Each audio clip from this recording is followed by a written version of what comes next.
Pagkakaroon ng CLTV 36, ipinaabot ni Ronnie Gutierrez ang problema sa bakubakong daan sa Magalang, Pampanga. Halos isang taon na raw ang problema sa lubak-lubak na daan sa kanilang lugar.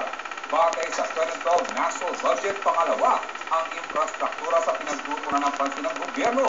Ngunit hanggang sa kasalukuyan, tila hindi pa rin daw ramdam ng ilan nating kababayan. Kasamang Ronnie Gutierrez, i-report mo ang nakunan mo.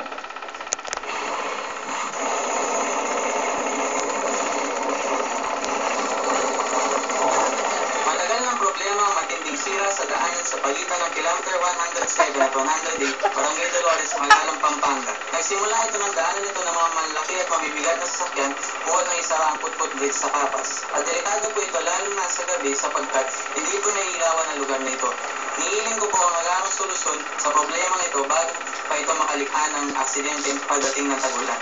Ako si Ronnie Gutierrez ng Mabalaan, Pampanga, alerto, alisto, kasama ng CLTV 36 sa pagbabalita.